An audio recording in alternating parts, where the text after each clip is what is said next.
Hello mga Wiswis! Ngayong September 2023, maglalabas ang Department of Justice Interagency Council Against Trafficking ng kanilang revised guidelines for departure of international-bound Filipino travelers. Mas humigpit ba ang ating mga immigration officers dahil sa bagong guidelines na ito? Aalamin natin yan. Plus, in this video, bibigyan ko na rin kayo ng mga tips on how to approach the passenger as a traveler para alam ninyo sa sarili niyo kung ano ba yung mga tinitignan ng isang immigration officer based na rin sa guidelines na ito. Also, idadagdag ko na dito ang mga tips at mga requirements na kailangan ninyo according to your profile. Pero wait! Nasa tamang video ka ba, Wiswis? Meron tayong dalawang version ng YouTube video na ito. This video was specifically made para sa mga Wiswis nating tourists visiting abroad under sponsorship. Ibig sabihin, a part of your travel or fully your travel is sponsored by somebody you know. So, kung ikaw ay may bibisitahin ka mag-anak, bibisitahin jowa, isang student na sagot ng parents or kamag-anak ang travel, or meron kang local sponsor na kasama mong magbabiyahe, then this video was made just for you. Pero kung ang iyong background is somebody traveling on your own accord, ibig sabihin walang sumagot ng kahit na anong part ng travel mo, be it your airfare, hotel accommodation, or your expenses, then punta po kayo sa ating YouTube channel at hanapin ninyo ang ating playlist Immigration at doon po kayo manood sa ating YouTube video which concerns the non-sponsored travelers. Mga Wiswis, nilagyan ko na rin po pala ng timestamps ang video natin para mas mabilis po ninyong makita kung ano po ang mga requirements na possible tignan ng ating immigration officer whenever they are assessing a passenger according to their background. Ngayon, bago po kayo tumalon sa mga possible requirements ninyo, I would highly recommend na panoorin niyo po muna ang ating first half ng video dahil i-discuss ko po dito kung ano ba yung mga aspect na tinitignan ng isang immigration officer whenever they are referring a passenger for secondary inspection. Sa mga hindi pa po pala nakakakilala sa akin, my name is Shan and I am an airline officer for almost 10 years, a sole proprietor and also a part-time YouTube travel vlogger at welcome sa ating YouTube channel.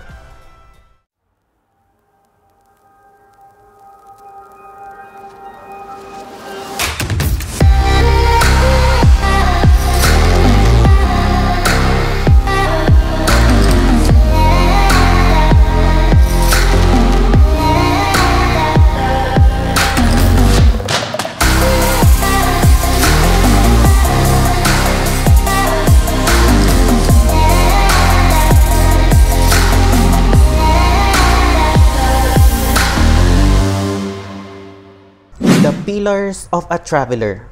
Ano nga ba yung pillars of a traveler na yan, mga Wiswis?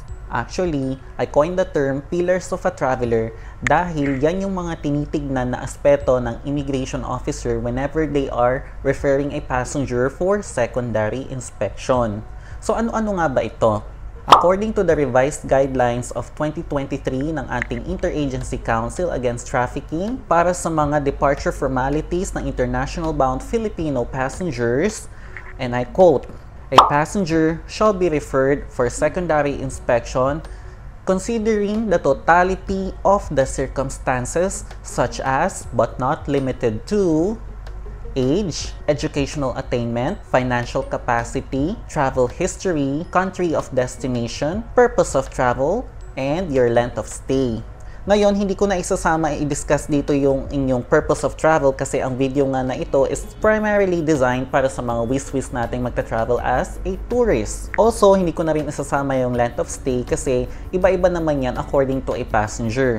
Ang i-discuss ko lang dito is yung inyong age, educational attainment, financial capacity, travel history, and country of destination. Kasi malaking factor talaga yan, mga Wiswis. Let's start our discussion with age.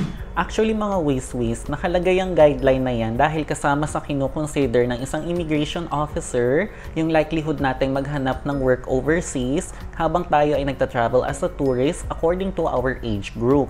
Ngayon, kung ang isang Wiswis natin is minor tapos kasama naman ang parents, wala naman pong problema doon. Kapag ang Wiswis nating minor is nagta-travel pong mag-isa or hindi po kasama ang kanilang parents, kailangan lang po nila ng DSWD clearance. Para sa mga wiswis naman nating senior citizens, normally wala naman pong problema sa kanila kasi usually ang mga senior citizens nagta-travel abroad yan for leisure kung hindi man bibisita sa mga kamag-anak. Unless otherwise dubious ang purpose of travel kagaya ng may kikitain jowa na nakilala lang online, major red flag po yon. But other than that, smooth naman po ang handling and process para sa ating mga wiswis na senior citizens. Next guideline that we'll tackle is educational attainment. Mga wiswis, remember the case nung hinanapan ng yearbook sa immigration? Actually, I was so tempted na gumawa ng reaction video in response to that. But then, sabi ko sa sarili ko, ayoko maging clout chaser at ang mga video na ito ay ginawa ko para makatulong sa ating mga wiswis na gusto lang naman din talaga makapasyal overseas. Now, going back to this guideline provided by DOJ Ayakat to our immigration officials, educational attainment, does it sound discriminating? Actually, yes. Pero let's ponder over this guideline. It was placed there para makita ng isang immigration officer or ma-assess ang isang passenger on their likelihood na maghanap ng work overseas at mabiktima ng human trafficking. I will give you an instance mga wiswis. Let's say ang isang passenger is a licensed practitioner. For example, a doctor, engineer, lawyer, or whatever job there is na kailangan talagang degree holder ka. Do you think that passenger, kapag meron siyang plans na maghanap ng work abroad, is papayag siyang ma-employ siya sa isang job na kapit sa patalim? No, right? This is the best way to explain this type of guideline. Kasi iniiwasan lang ng ating immigration officer na maghanap tayo ng work abroad at the same time mabiktima ng human trafficking. Next guideline that we have is financial capacity. Cha-ching, cha-ching! Sabi nga ni Jessie J, it's not about the money, but the DOJ Ayakat says otherwise. It's also about the money.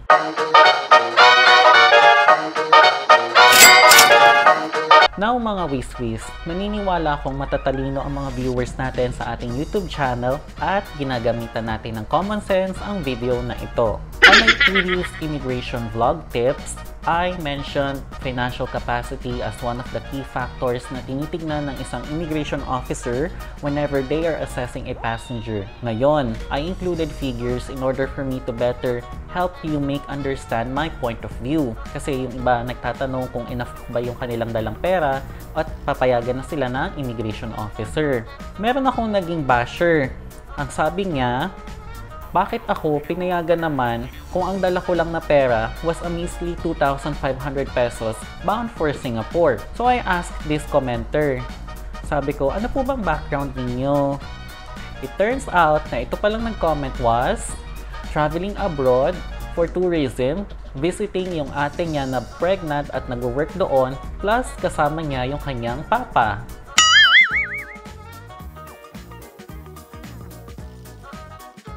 Mga wiswis, kung wala namang balak ang papa mo na ibenta ka overseas sa black market or hayaan ka na maghanap ng work na hindi maganda or hindi ka tanggap-tanggap, bakit ka naman i-offload ng immigration officer? Tama ba yon? Tama ba yon? Anyway, financial capacity, napakalaking factor niyan.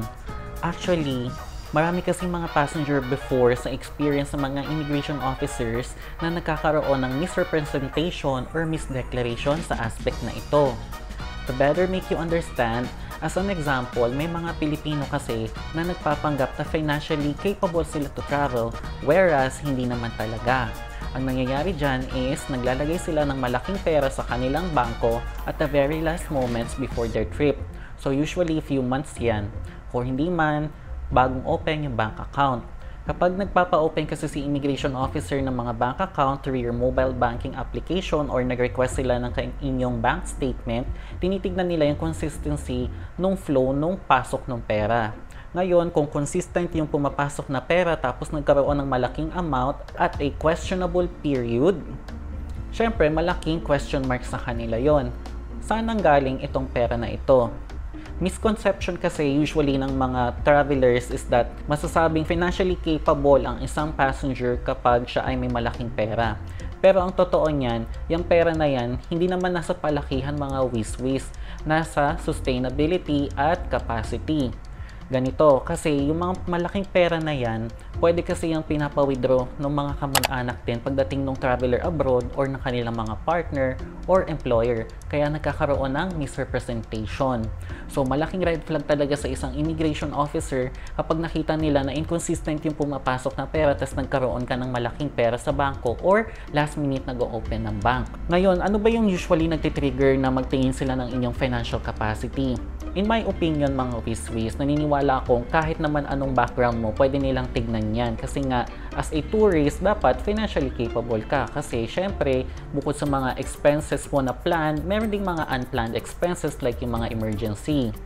Also, pwede rin nilang tignan yan on the cases ng mga wiswis natin na generally known merong trabaho na hindi ganun kalakihan ang sahod or yung may mga negosyo. So, in what way? Pwedeng magtingin sila ng payslip tapos i-cross-match nila dun sa pumapasok na pera sa bangko or sa mga may negosyo, nagtitingin sila ng ITR para makita kung ang negosyo ba na meron ng isang passenger is enough ang earnings para masupport ang kanyang travels. Again, tinitingnan nila dito ang consistency at financial capacity natin to travel para maiwasan ang mabiktima ng human trafficking. May mga nare-receive din akong inquiries on this aspect. Paano po kapag cash lang ang meron ako? I'll be very honest mga wiswis. In this modern day and age, medyo mahirap talaga kapag cash lang ang meron ng isang passenger. Kasi ako nga sabi ko, paano kapag nahablot yan sa'yo? Anong gagawin mo? Or nalaglag sa tubig yung pera? Anong gagawin mo, diba? At the same time, mahirap din siyang patunayan na sa'yo talaga yung pera kasi may mga passengers before na ang modus, ang ginagawa is nagpapalitan sila ng pera at pinapakita sa kung sino man yung kailangang mag-assess sa kanila. Nagpapalitan lang, tapos binabalik din dun sa original na may-ari in order for them to just declare na sila talaga ay financially capable. So I hope na naintindihan po ninyo kung bakit napakalaking factor po niyan sa mga immigration officer yung ating financial capacity to travel. Second to the last guideline na i-discuss natin is travel history. Madali na lang to mga wiswis. Kung frequent traveler ka naman na good record, walang sabit na kaso, walang hold departure order, then there should be no problem for you.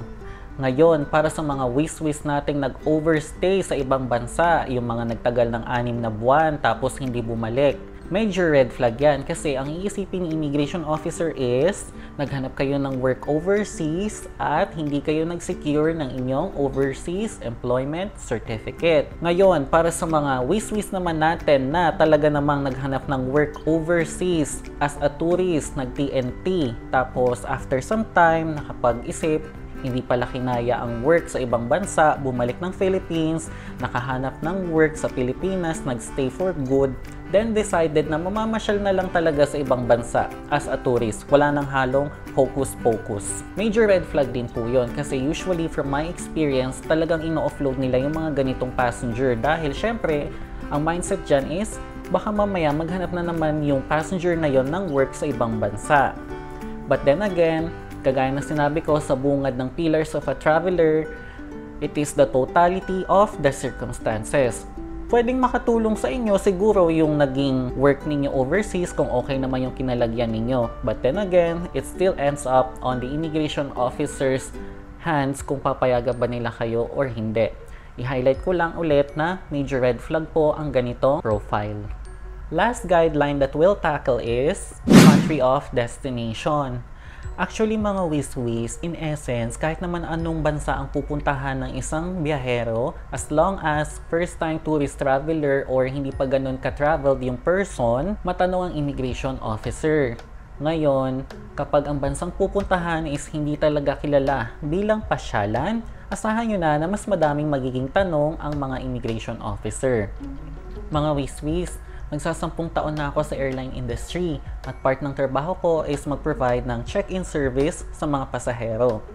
Wala naman akong karapatan mag-refuse ng acceptance sa kahit na sinong passenger as long as meron silang required documents sa kanilang final destination at hindi sila ma-refuse entry doon sa kanilang pupuntahan or as we call it, mai-in-ad. Pero meron akong tatlong words na pag narinig ko sa isang passenger is usually candidate sila for me na ma-offload sa immigration. Dagdag na din dyan yung factor na hindi pa sila nakakapag-travel overseas. Ano ba usually itong tatlong words na ito? Tourist, pinsan, Dubai. At ito pa ang fun fact dyan mga wiswis. Karamihan dyan mga babae. Grupo-grupo yan pag dumating sa pila pero sasabihin nila na hindi sila magkakakilala. Or minsan kapag inobserbahan mo sila ng pasimple, nag-uusap-usap sila sa pila. But pag dumating na sila sa'yo sa check-in counter, pa isa-isa na lang, tas sinasabi nila na hindi sila magkakasama.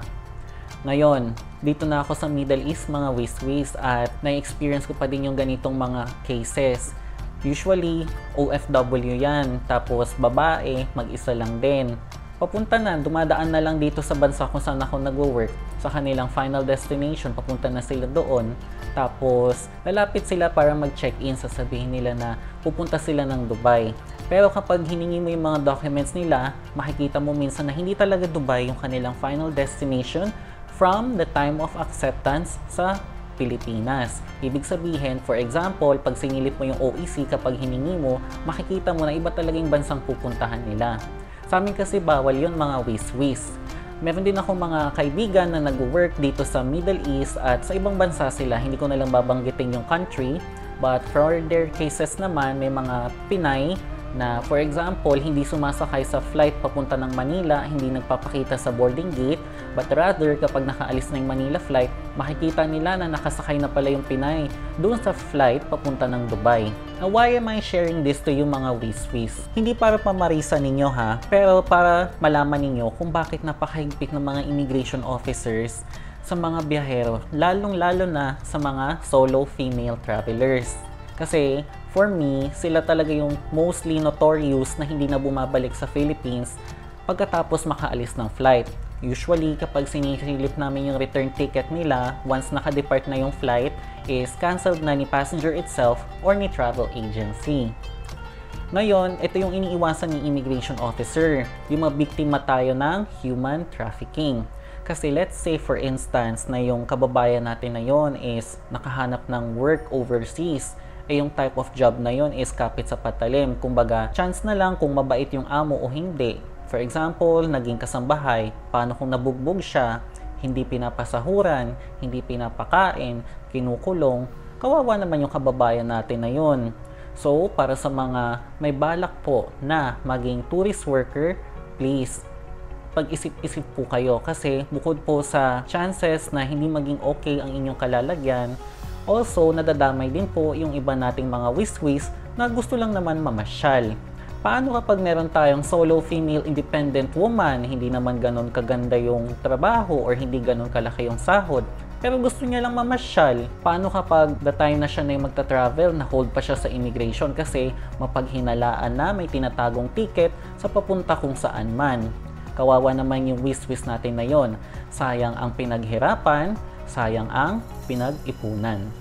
Mga wiswis, pahagingan na din natin saglit yung isa pang key factor na tinitignan ng isang immigration officer according to the guideline provided by DOJ AYACAT, which is yung purpose of travel. Now, I know this video was made para dun sa mga tourist travelers, but then again, magkakaiba pa rin yan ng purpose of travel ultimately kapag sinag-categorize na natin. Para sa mga wiswis nating mamamasya lang naman talaga for tourism like solo travelers or group of friends na magta-travel or traveling with their relatives or visiting a relative, as long as with proof ha na nandun si relative sa pupuntahan at kaya siyang suportahan ni relative throughout their stay, wala naman po ako nakikitang problem doon. Ang mga medyo questionable lang para sa immigration officials natin is yung mga traveler natin na mamamasyal abroad para kitain yung kanilang mga jowa, particularly mga foreign partners. Now, why? Kasi yung mga foreign partners, what if online scammers pala or organized crime or syndicate?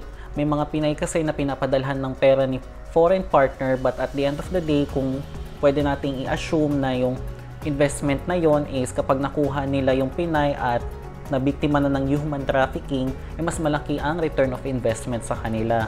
So ito usually yung mga profile ng travelers na candidate for secondary inspection ng isang immigration officer. At yan mga wiswis ang tinatawag nating Pillars of a traveler na basihan ng isang immigration officer whenever they are assessing a passenger for travel. Ngayon, this is according to the Department of Justice's Interagency Council Against Trafficking Revised Guideline Departure Formalities for International Bound Filipino Passengers ngayong September 2023. Again mga wiswis, i-highlight ko lang na ito po ay kautusan mula sa DOJ at sinusunod lamang po ng ating mga immigration officer. Ginagawa lamang po nila ang kanilang mga tungkulin. Huwag nyo naman pong kagalitan ang ating mga immigration officer at husgahan sila dahil lang ginagawa lang nila ang kanilang trabaho. And I think most of us can relate with that kasi most of us, if not business owners, is mga employees na sumusunod lang sa ating mga company policies.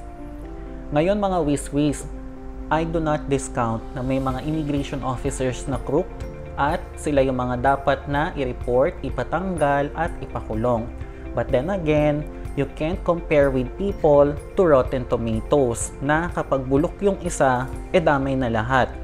Ikaw ba, papayag ka, ginagawa mo lang naman yung trabaho mo ng maayos at tama with integrity tapos may ka-work ka na hindi okay magtrabaho, madadamay na yung buong pangkat ninyo?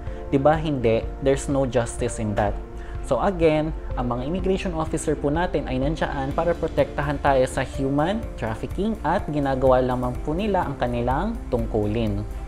Before we jump into our requirements mga wiswis, gusto ko lang po ulit i-highlight sa inyo yung binanggit ko at the beginning of our Pillars of a Traveler segment, which states, a passenger shall be referred for secondary inspection taking into the consideration the totality of the circumstances. Totality. I will repeat, totality. Meaning mga wiswis, tinitingnan natin yung kabuuang background ng isang traveler bago nila i-refer for secondary inspection or i-defer from traveling. So again, hindi ibig sabihin may kulang ka sa isa sa mga requirements na babanggitin ko according to your profile, automatically offload ka na. Of course, titignan pa rin nila yung ibang key factors. It all ends up in the immigration officer's discretion. So, are you ready? Let's begin! Basic requirements nating mga wiswis whenever we are traveling abroad for the sole purpose of tourism is that our passports should have a validity of not less than 6 months. Also, dapat meron tayong round-trip ticket, hotel accommodation if applicable, visa if applicable, and itinerary if applicable din. Unahin ko muna yung round-trip tickets mga wiswis. Common sense naman as tourist yan, in-explain ko na dun sa previous vlog natin. Pero merong exceptional case dyan. I was just reminded na meron palang mga tourist na hindi talaga kailangan ng round-trip tickets and usually ito yung mga papunta ng New Zealand. Kapag stated sa inyong visa na hindi ninyo kailangan ng round-trip ticket, then it's fine. But other than that, usually ang mga tourist talaga dapat merong round-trip ticket. Next is hotel accommodation. If applicable siya kasi may mga wiswis tayong namamasyal overseas at nakikistay sa kamag-anak or sa kanilang mga partners. Yung itinerary naman, kung tatanungin niyo ako mga wiswis kasi nakaka-receive ako minsan ng mga inquiries at nagpapagawa sila ng travel itinerary sa akin. Ang masasabi ko lang kasi is mas maganda talaga kung kayo ang gagawa niyan kasi para malaman ni immigration officer na alam mo talaga ang gagawin mo whenever you are visiting abroad. Basically, alam mo yung mga papasyalan, mga pupuntahan, ano bang makikita doon. Kasi it further strengthens your claim na you really are visiting abroad only for the sole purpose of tourism.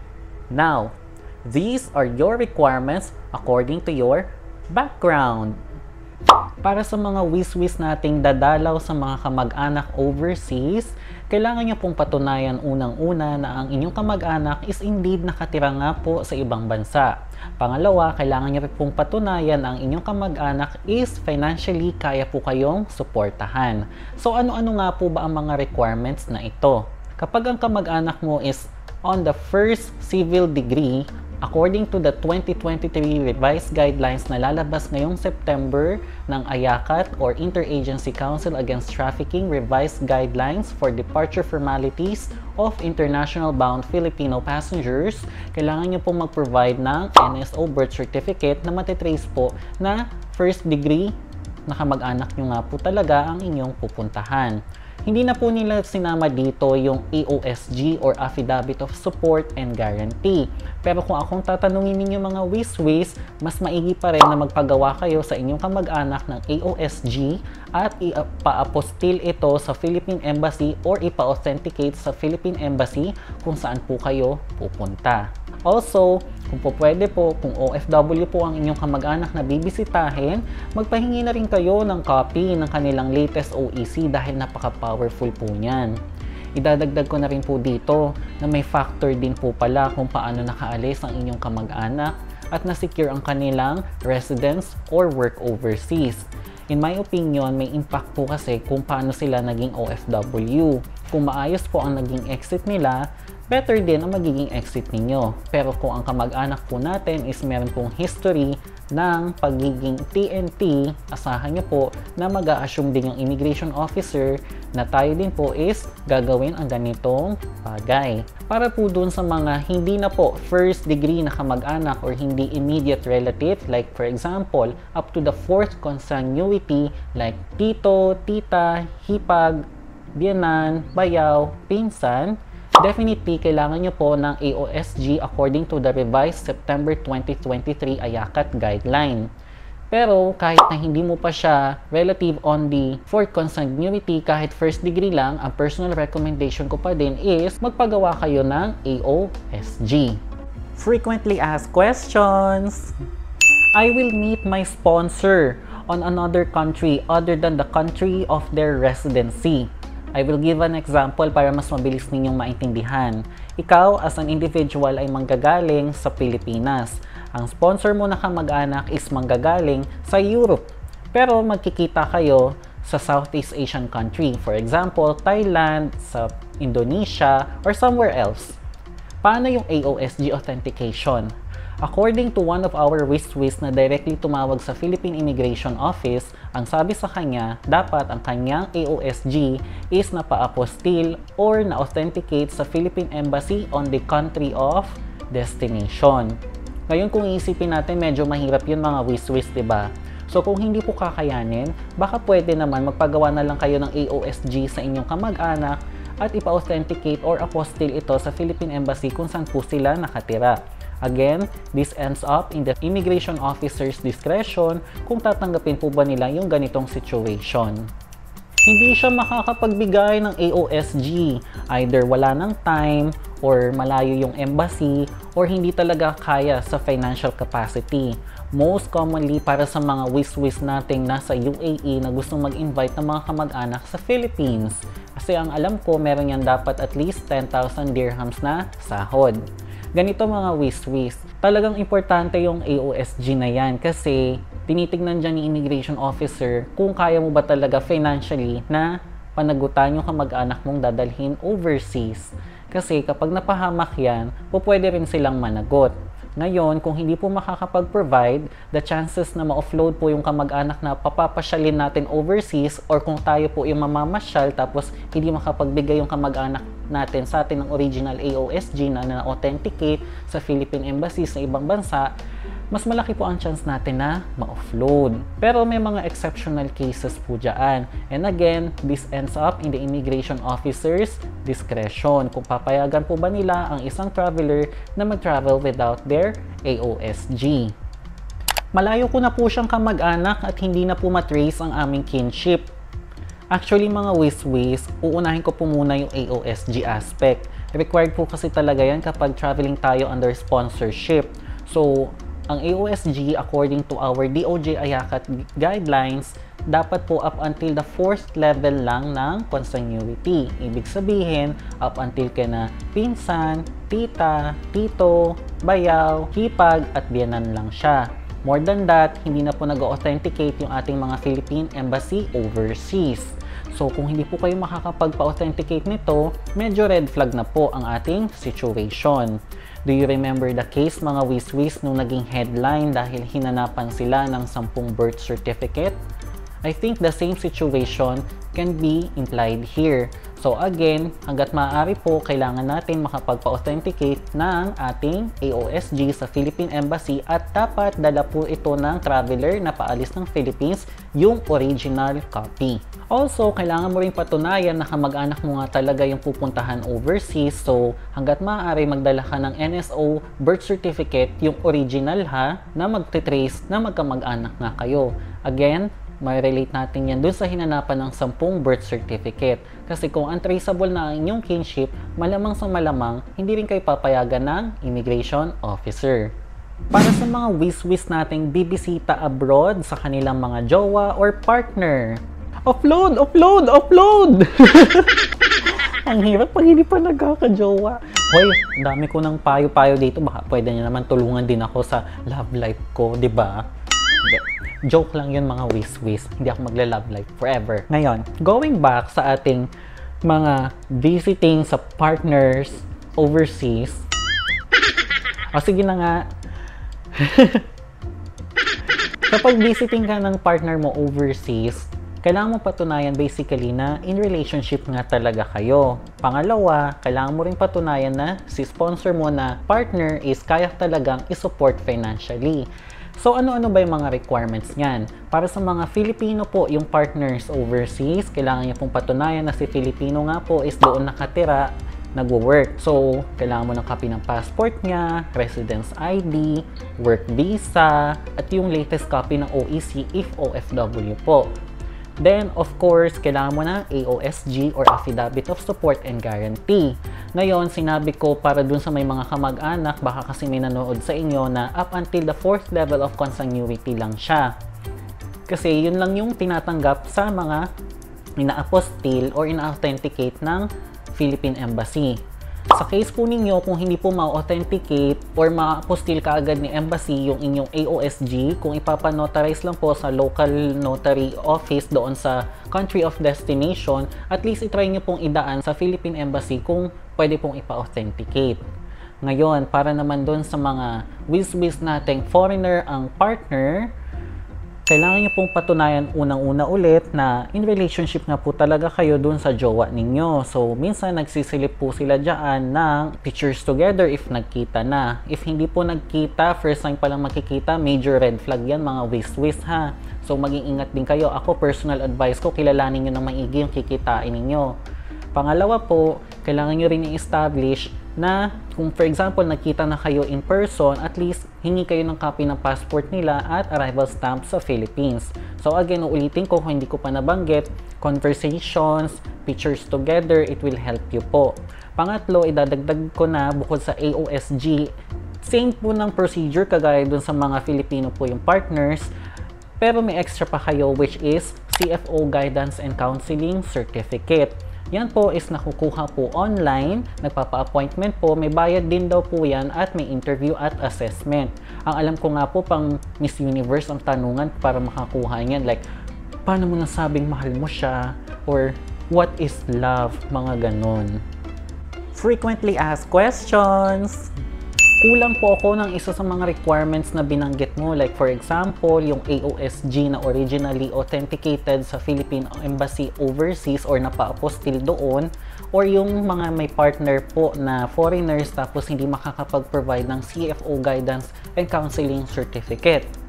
Actually, mga wish-wish, malaking requirement po yung mga yan. Hanggat maaari po, manghingi po kayo niyan sa mga partners po ninyo, at yung in case po ng CFO, kumuha po kayo talaga niyan. Kasi pag wala po kayo ng mga documents na yan, ang laki po ng chance ng offloading.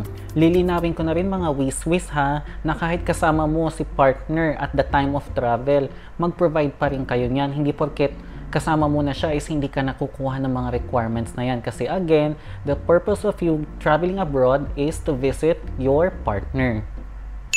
Ako po ay married individual pero hindi pa po nakakapag-divorce, at ang bibisitahin ko po abroad is partner ko po other than my spouse on the paper.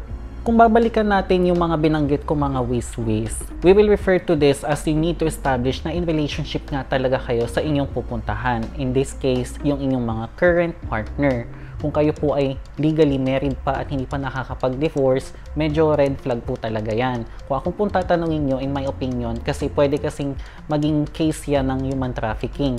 Under what basis po?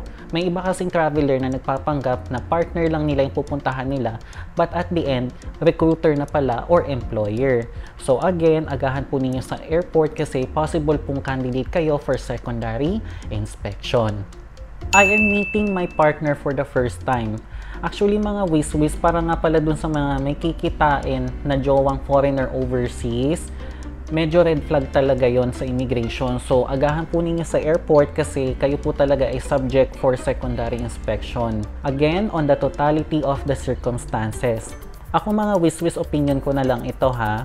Hindi na po ito part ng guideline ng immigration. Siguraduhin nyo na totoo talaga yung jowa ninyo, lalo na yung magkikita first time kasi may mga cases talaga na nabibiktima sila ng online scammer. If you will go back dun sa ating pillars of a traveler, yung mga organized crime na yan is pwedeng nag-i-invest lang ng pera sa inyo from some time and then i-invite kayo kapag nahulog na ang loob ninyo. But then all of a sudden, sa kamalas-malasan is human trafficking case na pala. Ako mga wiswis, hanggat maaari, huwag ninyong iaasa lahat-lahat sa jowa ninyo. Kasi bakit? Kapag dumating yung time na nag-away kayo habang nag-i-stay ka overseas at pinabayaan ka niyan, saan ka pupulutin?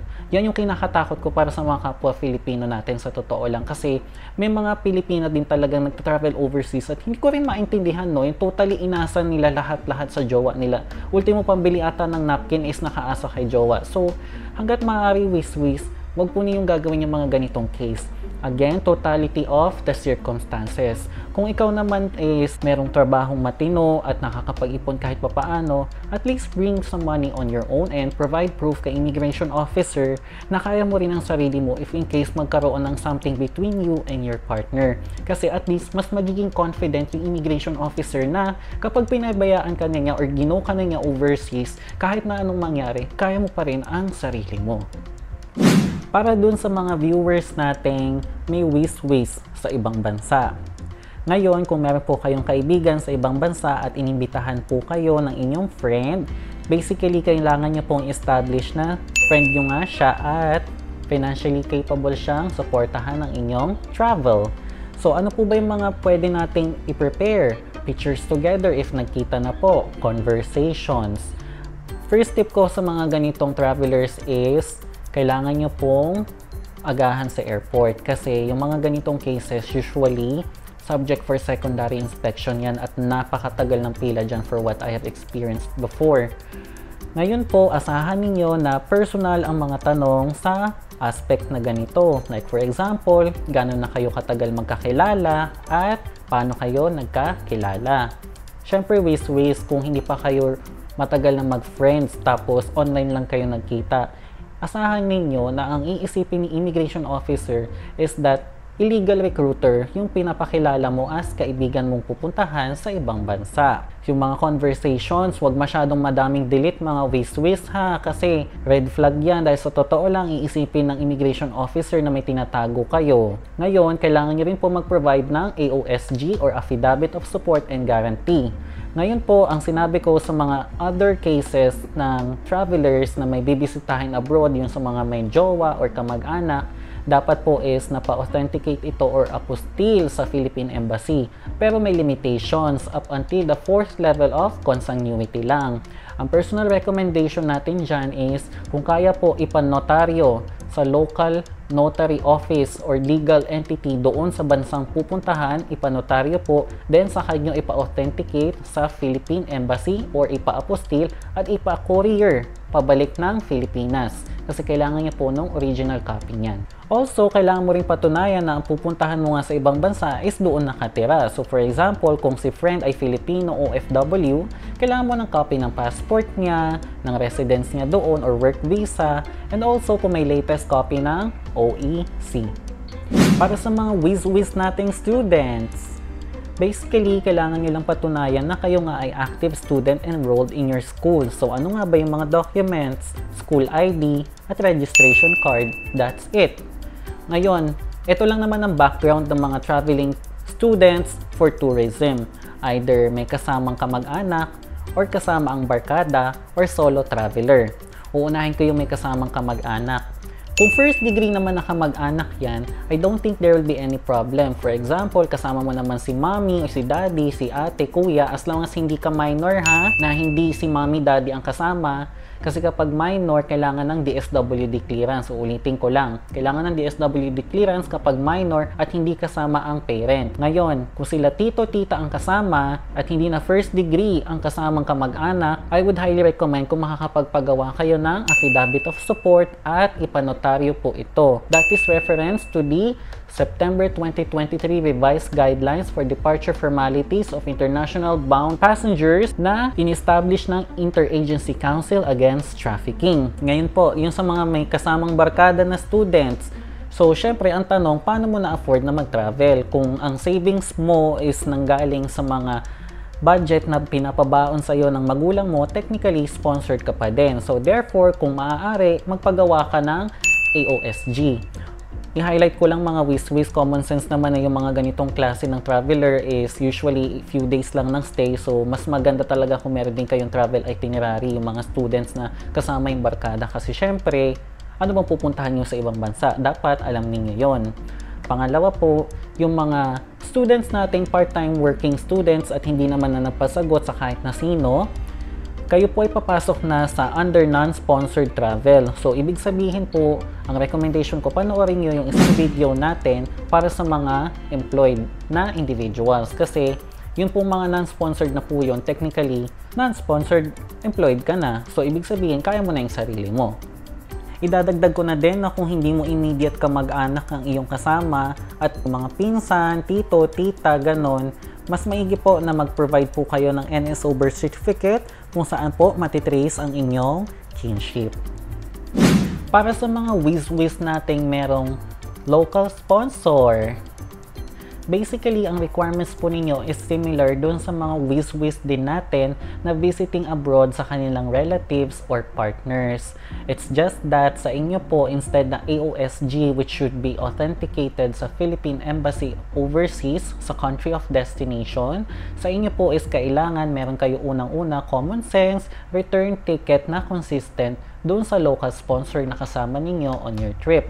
Pangalawa po, dapat meron kayong affidavit of support na napanotaryo po ninyo. Mga whiz-whiz, I have already discussed every possible background a first-time tourist traveler may have based on your previous inquiries. Ngayon, uulitin ko lang na ang video na ito ay ginawa ko para sa mga whiz-whiz natin na traveling under sponsorship or part of their travel has been sponsored by somebody they know. Ngayon, kung ikaw ay isang whiz-whiz natin na hindi naman kailangan ng sponsorship at kaya naman ang sarili mo, punta ka doon sa isang video natin which was designed similarly like this doon sa ating YouTube channel under the playlist Immigration, and I have specifically titled as Non-Sponsored. Sana po ay nalinawan kayo sa mga tinitignan ng isang immigration officer whenever they are assessing a passenger. Kung meron po kayong mga tanong or gusto pong malinawan, mag-iwan lang po kayo ng comment sa ating YouTube video below, and I promise I will try my best na masagot po kayong lahat as fast as I can.